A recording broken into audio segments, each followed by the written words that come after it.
I need your help. In the last 2 weeks, I've gained 13 free subscribers, actually 15 free subscribers, and I've lost 2 paid subscribers. So my total audience is growing, but my revenue is shrinking. I'm trying to build a sneaker community on Substack, not hype, not product drops, not algorithm chasing content that disappears in 24 hours, not the repeated posts of everything that you see on all the other platforms right now. I want to build something real, something that goes deeper, something where we can have meaningful conversations around sneakers and all of the communities and cultures that surround it. But I think I might have gotten the pricing wrong. 68 people are paying for this newsletter right now, but since I changed the price on January 1st, I've had 0 new signups and 2 or 3 cancellations. So I need to make a decision, and I'm asking for your help making it. By the end of this video, I'm going to lay out 3 pricing options that I am considering right now. And hopefully you can tell me which ones make sense, because those of you that follow me here on this channel specifically are some of my most important supporters. You know, I've wanted to do this YouTube thing for a long time, and Substack is kind of pushing me towards that in a way. But you've been around for a long time, and I really would love to have your feedback, because I'm going full time on this in 2026, and I'd rather figure it out now with your help than 6 months from now when I realize that my prices are off and I'm putting myself in a corner because I can't figure out how to pay rent. And if you're watching this after I already decided, stick around. There's something towards the end of the video for you as well. So quick context, if you're new here, my name is Nick Engvall. I've been in the sneaker industry professionally for over 20 years. I built Eastbay's first blog, transforming the catalog from the stuff that we know and love into a way that the retailer could connect with people online. I established Complex Sneakers with an amazing team of people when nobody really knew if content that was focused on sneakers could sustain an entire media property. And obviously, Complex Sneakers is hugely successful. I feel lucky to have been on all of these journeys. I was also employee number 9 at StockX when there was only a couple of handfuls of us in a room trying to figure out if this crazy idea of a marketplace would even work. I've also led content teams at places like Finish Line and Stadium Goods, and I've consulted for countless companies in the footwear industry and with adjacent companies, with startups. Really, when it comes down to it, I just really love sneakers. And on a personal level, I've been featured on NPR. I've been a guest on CNN podcast. I've been quoted in the New York Times and even quoted in The Guardian multiple times. Sometimes I don't know how that I'm living the life that I am with all these sneakers, but I host the Sneaker History podcast. We are well over 500,000 downloads over the past 6 years, creeping up on 600,000. So check it out if you haven't, but I'm assuming that if you were looking at this channel, you probably know the podcast. So the thing about sneakers is that I've been obsessed with them for way longer than I've been working in them. It still feels like a dream to be able to earn a living in sneakers. I've spent the last 40 plus years obsessing over sneakers since I was a kid, since before there was an industry, since before resale culture existed, since before sneakerhead was even a word that people used. I got my first opportunity to product test for Nike way back in 2001. That's over 25 years ago. This isn't like a career I fell into. This is a lifelong obsession that became a career. And basically for the last 2 decades, I built content for platforms and audiences for other people. I've helped brands tell their stories. I've helped companies grow their reach. I've built communities that belong to someone else. And 2026 is different. I'm going full-time as an independent creator. This YouTube channel, the sneaker newsletter, the Sneaker History podcast, all of it's coming together Voltron style to create an opportunity for me to work on something that I love with the people that I love without having somebody else over my shoulder. I've also got a book deal with Motor Books that drops in October, and I'll get into that in a future video, but I'm super stoked about it. If you're in the Discord, you probably know about it already, but this is my biggest dream, and it's honestly also my biggest fear. So I'm trying to wrap my head around it, because I've spent the last 2 decades building audiences for companies that, you know, prioritize growth over connection and really just look at the bottom dollar versus building something that's real and feels good for the people that are coming in to be a part of the community. And I want to build something that matters. I'm betting that depth matters more than reach. I'm betting that depth matters more than a deal on sneakers, that people actually want something real instead of just more content, instead of the same post repeated by 20 different accounts on Instagram. But I can't do this by myself. I need help from anyone and everyone that I know because, like I said, this is super intimidating. And that's why I'm trying to build a sneaker community on Substack that goes beyond just my newsletter. And this is where I think things get interesting because Instagram's algorithm decides what you see. Twitter surfaces whatever drives engagement, which usually means it's something ridiculous or it's something outrageous that just triggers you. And TikTok feeds you anything that optimizes your retention and keeps you on the app. Nothing to do with quality, nothing to do with truth, nothing to do with what people actually care about. And don't get me wrong, I've lived in the world of social media. I love playing on those platforms as well, but they're also draining to all of us. They're especially draining to me. I feel like Substack is different, or at least it can be different. When someone subscribes to your newsletter, they get it in their inbox. And I realize that that's not the only aspect of Substack, but at least for that, there's no real algorithm between you and them. And it means that you can actually communicate and share with the people that you want to communicate and share with, which no other platform allows you to do right now. Every other platform is deciding whether you're worthy enough of reach today, whether you're worthy enough of being put in front of all the people that clicked follow or clicked subscribe or even know you outside of the internet. You know, there's no engagement farming on Substack that I've come across yet. There's no real gaming the system. It works a lot like, I would say, my favorite parts of social media without the worst parts, or without the worst parts being prominent. So that's what I want to build, a place where transparency matters, where the people matter more than the product, where we can go deeper on shoes that have better stories, where we don't have to do the these drop today or copper drop. Nothing against those things, because we all love that. You know, like I want to know what people are thinking about a shoe when I see it. It doesn't really impact my feelings on it, but sometimes when you hear the story from someone, you realize that you overlooked a piece of it. So I'm trying to create a place that allows us to have more depth and more meaningful conversations around sneakers. But I'm definitely not trying to build this alone. I think that Substack has the potential to be what Twitter was in 2009 in the sneaker community, or maybe what Instagram was in 2013, 2014. This kind of crossover of the two platforms, and also a little bit of what the forums used to be before social media kind of took us all and spread us all over the place and shoved us back into the same boxes. There's already a sneaker community on Substack. I think most people just don't know where to look for it. And I also think that Substack is a little bit slower in finding your people, but when it does find your people, it does a really good job of it. So if you're just looking at Substack for the first time or spending time on there for the first time, give it a little bit of time, engage with the folks that you want to engage with, and I think you'll find that it's enjoyable. But I'm not going to advocate for the platform as much as I want to advocate for the people that are over there doing this already. Mike Sykes is writing about the intersection of sneakers and business. If you know him, he's done a great job in many different places. Lois at Snobette is tracking how culture moves through fashion in a really cool way. Cole Townsend, who runs the Running Supply, is covering running in the way that I think sneaker media used to cover basketball, if that makes sense. If you're around for the 2008 to 2012 era, you probably know exactly what I'm talking about. But running is having such a big moment to begin with. And I think people like Cole are a great way for others to be introduced to running. And it's also just a great way for you to connect with a community, the same way that basketball was for a lot of people in years past. Additionally, I would say that Jake Wolf is a writer who many of you may know from the fashion side of things. He connects sneakers to a broader conversation around style. And I think all of these things are kind of what shapes sneakers. You know, sneakers by themselves don't work, but when we take all these other pieces, it's when the beauty happens. And these people are already doing the work on Substack. They're building communities.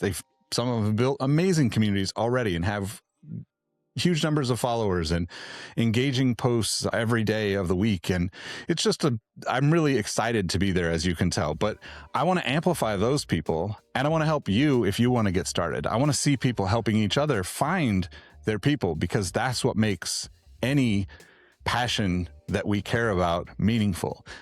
Nobody really wants to sit in a room full of dusty old sneakers or dusty old comic books or whatever that collectible thing is that you're into. It's when you connect with others that it creates something that feels less like media and more like, I don't know, it feels like a neighborhood. It feels like you're connected to people through this common thing that, for me, oftentimes is sneakers, sometimes cars, sometimes making content and being creative and, all that stuff. But it's like where you actually know people, where conversations matter, and where someone's perspective actually has value beyond the number of followers or the number of likes or the number of comments that they get. And you can have people that have next to no followers, whatever that looks like, and you still have a place where they're welcome to have meaningful conversation. And I would also say that there's less of the just insane negativity that exists on most of the other platforms right now on Substack. It seems like a safer place, if you will. But anyway, that's the vision for the sneaker newsletter on Substack, a real community on a platform that, at least in my experience, doesn't manipulate what you see near as much as the other platforms. I'm sure that somebody will want to say that they have algorithms and they have bad things, but it's the first place I've been on the internet in a long time outside of the Sneaker History Discord where depth actually matters over hype in almost every post, where the stories behind the shoes and the people behind the shoes and behind the brands and behind the stories matter as much as the shoes themselves. But let me show you the reality of what I'm trying to figure out here. As of recording this, I have 68 paid subscribers and 1,180 total subscribers. That's right now, as of today. It's January 15th, 2026, as I'm recording this. But let me kind of explain to you how I got here, because this is kind of a new thing for me, but I also kind of got a jump start on it in a lot of ways, because I just got super excited about writing again. 2025 was a really rough year for me, and dealing with depression, dealing with losing my mom, dealing with, financial problems and just everything you can deal with in life. But I stopped writing completely. And back in November, I basically had had enough, and I had committed to consistent content, to consistent writing. And I chose Substack because it was kind of different than what I had been using, to be honest. So in November, I committed to this full time and launched what I call the founding member campaign, which was $7 a month if you joined before January 1st. You'd be locked into that price, $7 a month forever, and your rate never increases. And I realized that that was kind of a marketing idea, I guess, but it was also something that I needed to prove that the concept of writing independently could at least get me towards paying rent every month. So I went from 1 subscriber to about 70 in 6 weeks or so. And I mean, I'm not going to lie, from the place I was at to having that experience felt incredible. Like, it's the first time in a long time that I felt like people actually wanted what I was creating, wanted to read what I was writing, wanted to be a part of what I was building. And yeah, I mean, I can't say much more than that. But the founding member campaign had a story. It had urgency. It had FOMO. It had all the things that make people act and take action. And I knew that would be a part of what I was trying to do. But also, I thought that maybe I was underselling the value of what I was writing, because I do a lot of work and a lot of research to create these stories and write these stories. And they've gotten much bigger. If you know me, you know I'm long-winded. So they've gotten out of hand at some points. So I've had to cut them back and break them into multiple parts. But the point is, you weren't just buying a newsletter. You were a part of something from the beginning. And I know that psychologically that impacts all of us a little bit differently. You know, we feel like we get a little bit of status, or you get recognition, or, you know, you feel like you were there first and it kind of feels good. You got a deal that would never come back if you joined at that price point too. So there's a lot of layers to, in my experience, trying to pull this off on my own, where I'll get to use those types of things to hopefully make it work. And I'm sharing that here because I want to be transparent about it. I'm aware of the way some of those things work, but I'm not trying to trick anybody into anything. I'm just trying to make sure that I can figure out how to make the financial side of this work in order for me to move forward with it for an entire year. So at least an entire year. I'd love to do this for a long time. But then when January 1st hit, that promotion kind of ended and I moved to a standard pricing, which was $15 a month for new subscribers. But really since then, I've had no new paid signups, and a couple, 2 or 3 people have actually canceled their subscriptions. So that makes me, as someone who works in content and marketing, realize that I have to, you know, I have to acknowledge that, and take that information and use it to make this work somehow. My free subscriber count is growing. It's up probably 13, 15, maybe even 18 people in the last week or two. And I know that people are finding the content, and I know that they're subscribing for the free Tuesday posts, and they're getting to see, you know, I send out, because the posts that I write are so long, I usually send out notifications to everyone saying there's a new post. So they get to read a lot of what I'm writing that's not behind the paywall. But those free subscribers are not converting to paid subscribers at $15 a month, which is where my question for everyone watching this comes in. What I'm trying to figure out is whether the price of this is wrong, or if I'm just maybe not selling the value correctly. I'm trying to figure out a sweet spot where I meet the people that are in the industry, footwear professionals, but also the diehard sneaker enthusiasts, but also just the casual sneakerheads too, you know? So like there's 3 kind of audiences here that I think maybe makes this challenging. But what people get as a paid subscriber right now is 4 posts per week. 1 of those is a free post. 3 of those are paid posts. On Tuesdays, I do industry analysis, which is free for everyone. And recent topics have included stuff like Nike's CEO transition, Under Armour and Steph Curry's breaking up, why signature shoes keep failing, how Nike's layoffs had basically cost them institutional knowledge and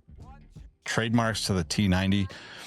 Still think it's crazy. But then on Thursdays, I do what I'm calling a From the Vault story, or a From the Stack story, where this is where I get to kind of lean into my 20 years working at all of these different companies in the sneaker business. Sometimes it turns out to be behind the scenes moments, things that maybe I couldn't write while I was actually employed by some of these companies. Not that I'm giving away anybody's secrets or anything. Friday is kind of like a exclusive updates. I would say more like bonus content, quick reactions to like industry stuff. Just recently, I wrote about Derrick Rose and some of the stuff that's going on with Adidas to celebrate his career, which I think is really cool. Things that don't necessarily need 2,500 words, but deserve more than just a tweet or a repost. And I'm not going to do release stuff, so it's going to be more nuanced than that, I guess. But Sunday is kind of where I'm really enjoying this. This is like long form deep dives.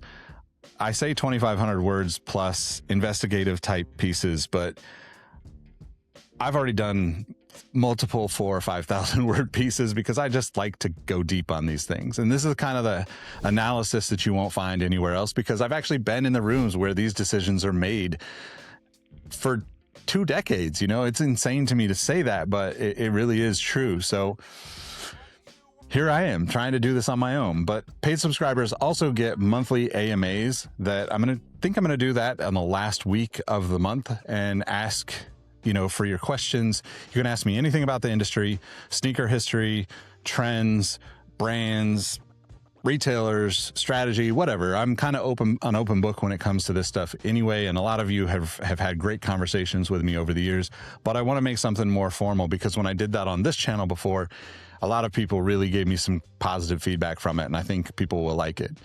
If you're a paid subscriber, you also get access to the Discord community, which, you know, I'm considering starting maybe a Slack community that's more focused on the industry. If you're interested in that, definitely leave me a comment. I'm thinking maybe we could do some job stuff there too, but generally that's for the stuff that people care about this well beyond just the buying and selling of sneakers. Maybe that would be helpful. I would love to help people find a way to be a part of this industry, because I think everybody should chase something that they're passionate about. So last but not least, I'm putting your name in the credits of every YouTube video that I publish. I'm still working out how to do that. This is all in full transparency.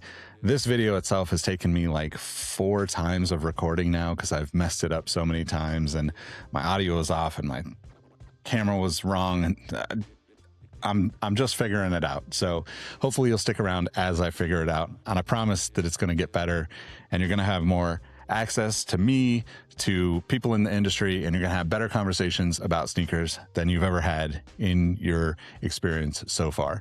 But the other aspect of what I'm trying to do is like a very professional level $199 a year. That one will get you basically everything that the normal paid subscription gets you, which currently is either $15 a month or $129 a year. The pro tier, let's say, gets you everything in those other tiers, but also gives you like I'm going to do quarterly deep dive reports. So think like kind of a cross between a think piece and a StockX data piece. And these are going to be pretty substantial. I would say probably 5,000 words or more, and more like investigations into sneaker shoe economics, brand strategy failures, market dynamics, just kind of keeping an eye and a pulse on the biggest topics that happen quarterly in the footwear industry. And obviously that's going to include business side stuff, but there will be a little bit of I'd say culture stuff as well, because I feel like I'm uniquely positioned to do that. But this is going to be the kind of analysis that you'd pay a lot of money for if you commissioned it from an agency. I've been on that side of things. I've seen how much people charge for good, solid information. And I don't want to put myself in a position of a full agency, but I also don't want to devalue who I am and my experience, because I think that that's something that I'm also learning as I go to be better about that, let's say. I think it's important that I mention that this is expensible if you work in sneakers or marketing or content or social media or any of those aspects of what I'm talking about, or career path that I've had. I think when your finance team sees the sneaker newsletter professional subscription for $199, it is pretty obvious that this is competitive intelligence and not just a personal expense for you to read what I'm writing. Like, there's real value in this stuff, and that's what I'm here for. So that's what people get, and I think that is valuable. I think it's worth what I'm charging. If I had the opportunity to read this amount of stuff at this level from some of the people that I look up to in this industry, I feel like the price is fair. But I also completely realize that the numbers are kind of telling me something different right now. And since I'm in the early stages of creating all this and putting all this together, I feel like I need to listen to that and also connect with people and get your feedback. So here's where I need your help. I'm looking at 3 options for this. And option 1 would be to just leave it at the $15 a month. And I feel like this is a professional level analysis. This is what serious industry newsletters charge anyway. But I realize that I have an interesting mix of followers, subscribers, readers. And I don't want to always have to position this as like competitive intelligence, because there is some level of entertainment value and cultural stuff that doesn't necessarily fit into that as a specific thing. But clearly it's not converting right now. I've had 0 signups in the last couple of weeks after having, a couple every day or two through November and December. So either people don't see the value or I'm not communicating it well enough. Option 2 is to drop the price to $10 a month. That's obviously a lower psychological barrier, still premium compared to the $7 founding member rate, but I guess more accessible, obviously. And for me, thinking about it, this becomes more of a volume play, more subscribers at a lower price point in order for me to make this work. But I also just raised the price 2 weeks ago, so dropping it again in my mind would signal uncertainty. But also, I'm trying to be transparent, and I don't want to create a habit of people waiting for the next discounted rate or whatever. I want to make a decision and make this what it is and, keep it that way for as long as I can. The third option that kind of comes to mind is some sort of meet me in the middle of that at $12 a month. I feel like that's still premium. It still respects the value of my 20 plus years of experience and the access and the people. I'm working on other stuff too that I'll talk about in a second here, but more accessible than the $15 a month. Doesn't feel quite as crazy expensive. But if I do that and the annual rate is $129, I feel like that sits at a pretty good price point, because $129, that's a pair of sneakers. Like, you're passing on one release throughout the year to support me and what I do. And, obviously if you've been around, I love giving away shoes. So I can almost guarantee that's going to happen. But this could be like a Goldilocks option, like not too high, not too low, but it also could just be delaying the same problem that I'm already having. So I don't know which one is right, and that's why I'm asking. Would you pay $15 a month for what I'm doing? Does that feel too high? Is $10 the sweet spot? Is $12, kind of meeting in the middle, a better place? And I realize that, like, asking people how much they want to pay for something is kind of funny enough, and in this economy, even more weird, ironic, whatever.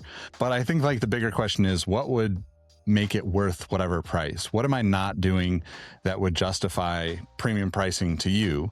And what would you need to see that would make you want to subscribe at whatever level it is? What I'm hoping for is to have you comment below and tell me. Type 10 if you think $10 a month feels right, 12 if you think $12 is right, 15 if that's what makes sense to you, or just, I don't know, type other, type something else. Leave me a comment that lets me know where you feel the value of this comes in at, and what makes sense for you to become a subscriber if you're not already, or continue to be a subscriber if you're already one of the first 68 founding members. I'm asking you to be honest, and I'm not saying to gas me up or anything, just what makes sense for you, because I want to make the right decision now before I end up 6 months from now being like, damn, I messed up. It's a learning thing, and I'm going to read every comment. I'm going to put it on different platforms. I'm going to ask all over the place. And then what I'm going to do is kind of bring it all together, tally up the votes, and like make a follow-up video to show all of you that are watching this what people suggest, because I can go look at people that write on Substack or people that have paid newsletters, but the sneaker community is different than the rest of the world. I don't want to like pat ourselves on the back, but we kind of drive a lot of the cool shit that happens in the world. And this figuring it out is just kind of reality of building something when it's really unique. So I don't always know the answer. I'm just asking because sometimes that's the only way to find feedback from people. And I want this to be a two-way conversation as much as it can be in all ways and forms. So if you're watching this after I've already made the decision, or maybe even after the follow-up video is already up, you can DM me on Substack and let me know that you watched this video, and I'll take care of you somehow. But here's what I do know regardless of the pricing. But here's what I'm sure of regardless of the pricing. The content schedule stays the same. I want to do 4 posts a week, every week, no exceptions. I'm not cutting back because conversions slowed down. I'm not reducing the quality because growing this is going to be hard, because it's going to be difficult and it's going to be challenging. If anything, I'm going to go deeper rather than shallower, because that's the type of stuff that I want to see out there in the topics and the, industries that I really care about and am passionate about. On that note, I would say that I'm also working on a way to bring other sneaker writers, creatives, interesting people that I've met along the way into this kind of whole community building, because I'm launching a new interview series. I think I'm just going to call it 5 Shoes, 5 Stories or something similar. It'll basically be 5 questions. Hopefully we'll keep like the first and last questions the same or familiar. I always like to start out with something like, what's your first pair of sneakers that actually mattered to you? And then questions 2 through 4 kind of can adapt for the guests, because obviously you want to know different things as a viewer from different types of people. And the last question will be, what's the last shoe you complimented someone on? And if you listen to the Sneaker History podcast, you know that question is directly tied into what I say at the end of every episode. Tell someone you like their kicks today, because you never know how far a compliment will take you. And we all know how good it feels to be on the receiving end of some appreciation. That is my core value for what I'm building, because this isn't about flexing what you own or how much you spent or anything about that for me. It's about noticing people, it's about connecting with people, and it's about sharing the passion that we all have for sneakers and the surrounding cultures that influence it beyond just buying stuff. You know, you want to be a part of a community that cares, that says, hey, I was there, and meetups and all those things that I've been trying as like a side hustle to do for Sneaker History. But I'm really committed to bringing all these things together. And I want to build that community on Substack, because I feel like it is the least toxic of all the platforms right now, that also has some feeling of familiarity, let's say, because it's not just the newsletter, but you can also do Substack Notes. If you're not familiar with Substack Notes, it's basically like their version of a feed. It's got an algorithm, but it doesn't feel heavy-handed the way Instagram or Twitter does. And I see a lot of chronological posts on Notes. I see a lot of familiar faces, like people that I've already chose to follow and subscribe to and engage with and interact with. So that's going to kind of be my daily space to hang out and talk sneakers as much as I possibly can. And I'm choosing that because I feel like the community that's building there feels different. It feels more real or more authentic than other platforms, where you just get like these, you get so many people jumping in with negativity that I'm over that. You know, I want to be supportive of each other. I don't think we have to agree on everything, but we can definitely disagree and have meaningful conversations around it. I want to create a space where you actually see what people are wearing too. I feel like that's kind of gotten lost in the algorithm, because, you know, Instagram just shows you the most popular pages or the most viewed pages or whatever. And I want to see what people chose to wear and why they wear it and the stories behind how they got it. Those are the things that make this stuff matter to me. Not just, look, I bought this and I'm flexing about it, but like real connections between what people wear and who they are. We all use these shoes, and the same thing about me and my love for cars. It's a part of our identity. It's a part of our self-expression. So I think we need a place where those types of conversations matter more than likes, more than views, more than, you know, how long somebody stays on your 6-second video. Like all those hack things, while they're interesting to me from a marketing content creation perspective, depth always beats hype.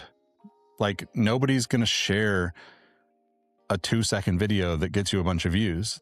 People are going to share something that they feel. And I think we can create a community where actually the stories behind the shoes and the people behind the shoes matter more than the resale value, matter more than, you know, the negative hot takes that end up on everybody's posts. So like I said, the book drops in October with Motor Books, and I'm super excited for it. I'll have more details on that in the future. It's a big milestone for me. It's kind of the thing that proves that this whole bet on depth over hype is worth it. And I need to continue to move towards that, because I've wanted to write a book for a really long time. And this is just a stepping stone. This is not going to be like everything I want to write. It's a part of a series. It's going to be great, and I'm having fun doing it already. But between now and then, I need to get the, let's say, business model right for all of this to come together and work. And I need to figure out if this community actually wants what I'm building at the price I'm asking. And in order for me to really have an answer to that, I think I just need to ask your help in doing that. And, you know, not everybody's going to have the same opinion, and the answer might not be one particular thing even. But if I get your comment or your feedback, whether that's in a DM or whatever, it's going to help me make the decision. It's going to help me figure out and prioritize which direction I go as I pursue this kind of independent, creative life that I want to have. And it's scary. You know, I'm not going to pretend like it's not. It's it's easy to build something when you're working for $1 million, $1 billion business. When something happens and goes wrong, you brush it off and you move on to the next day because there's big infrastructure behind you or whatever. You know, like leaving the security of corporate jobs is, most of us don't do it. You know, I fall back into it all the time, and I'm finally betting everything on depth in an age when algorithms control so much of what we see. But building something that prioritizes connection over reach, I think, is the only thing that's going to keep me excited and driven and passionate about creating the content, writing the videos, the podcasts, the stories. So I'm asking you to tell me if the pricing is wrong, and hopefully you'll give me some feedback. I also think that that kind of transparency and community building makes this worth it and worth building. It shouldn't be just the highlight reel. And that's the problem that I have with some of the other platforms. So I'm basically going to give this, let's say, 2 or 3 days, and I'll come back in a week and show you what came in the comments and what I got from people messaging me with their thoughts, and show you what I decided and why, because that's what I want to commit to for the next 12 months. Whatever that feedback is going to determine how I kind of move forward. And that shifts a lot of what I have to think about in terms of getting it out there and getting people signed up. And if people want to see this journey on a granular level of building a community, maybe I'll check in at 30 days or 60 days or 90 days or something like that and show you what's changing, what works, what doesn't. And we'll just kind of continue to figure it out, because I think in the long run, I would love to even figure out a way to support and highlight some of the people that are not as seen in the sneaker culture, but have so much value that they bring to the community that exists already. So it's not about numbers for me. It never will be, but this actually helps. And hopefully that will actually help creators who are trying to figure out the same stuff too. If you're a creator that's wondering whether newsletters can actually work, whether depth actually beats likes, and whether people still want to actually read, you're definitely not alone. I'm just trying to figure it out too, and I'm going to document all of it here on the channel, and maybe even go a little bit further into this on different platforms or different channels to show more of this. But if you're someone who just loves sneakers and wants something different than Instagram hypes and product drops, I'm building that. Like, it's not perfect yet. The pricing might be wrong, but I really believe in the vision for it. I think we've all gotten burnt out on the way that it exists now, and it's going to be awesome when we have a space where we can actually have more meaningful connections with other people that have that passion for sneakers and all the different variations that they come in. And I know the community exists. I know these newsletters exist. We just need to find each other. And that is kind of the end goal, is just connecting all of these people that exist in different places and different worlds in a more collective sneaker community on Substack. So tell me in the comments, $10, $12, $15, whatever makes sense to you, or DM me if that's easier for you. If you don't want your opinion out there publicly, that's totally cool too. I get it. Also, if you want to subscribe now, the link will be in the description. If you want to wait and see what I decide, totally cool with that too. Come back in a week for the follow-up, and you'll be able to see how I made this decision. But if you're building something similar on Substack, or even here on YouTube, or even if you know someone who is, drop a comment. I would love to connect with people in the comments. I would love to figure out ways to support each other on this journey. And if you're watching this after I've already decided, you can DM me on Substack, tell me you watched the video, and I'll hook you up with a discount code for the newsletter. Let's build this thing together. I think it's going to be fun. I think it's going to be a great place where we can kind of have genuine connections with people. But thank you for being here. Thanks for rocking with me. I appreciate y'all. I'll catch you in the next one. Peace.